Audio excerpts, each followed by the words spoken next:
Real ones never break, nah. Real ones never break, nah. Real ones never break. We bend, but don't fold. If I really wanted to do something to you, I knew you was in your room sleep. I walked right past your cell and seen you still in bed when the doors rolled. One of the homies from St. Louis, a crib dude, he running my cell like, Tip, they having a meeting on the yard. You need to get the fuck up. So I get up. My homies is already on the yard. It's like 8 Bloods. It's like 102 GDs on the compound. This in Illinois. Yeah. So they deep as a motherfucker. So they out there having a meeting. When I come out there, I told you I'm tough. I think I'm the toughest nigga in the world. Y'all gotta kill me. So I walk out to the yard. I'm like, shit, what's up?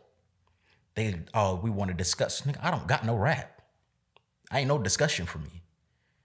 They big dog, if I'm not mistaken, he one of the board members. He looking like, oh, this little nigga stupid. I'm like, I ain't trying to talk. It could be one. I could do the 1-on-1. I could do a 1-on-3. I could do a 1-on-7. But I ain't got no rap. He like, nah, we ain't. This ain't that, little brother. This ain't. We got a hands off policy, and I'm trying to give you some game if you shut the fuck up. You know what I'm saying? And it was one of they real big men. Like he was one of the killers. He told me later on, like, if I really wanted to do something to you, I knew you was in your room sleep. I walked right past your cell and seen you still in bed when the doors rolled. I could have sent 3-4 dumbasses in there and did whatever to you. You could have died. Or I could have killed a couple of your homies and then kicked your ass, got you up out of here, and the rest of your homies would have been GDs. They soft. Yeah, these niggas would have been GDs. Because they playing a different type of game. They got a different type of education when it comes to the streets. I come from a small city. They come from city slicking. You know what I'm saying? Yeah. My program and my mindset is already so boxed in that I can't even see the play. They light years ahead of me for real.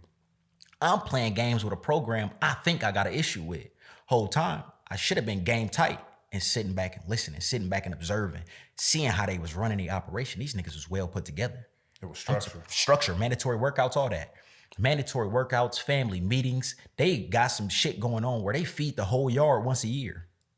I'm talking Mexicans, white boys, all that. Oh, dang. Yeah, they put a play together. They cooking burritos and passing out chips and pops. They really structured. They really had a brotherhood. But not just them. Every Chicago gang had a different type of structure. You got the few little renegades, but even they gonna fall in line when you against the 102. You know what I'm saying? And that's when the light switch flipped on for me. After they got this big ass powwow outside.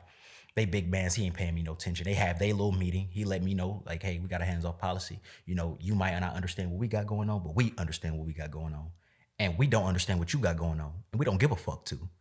You know, we gonna make sure that we don't bump heads again so that there's never, especially a physical issue, because that's not the agenda he's pushing for his people.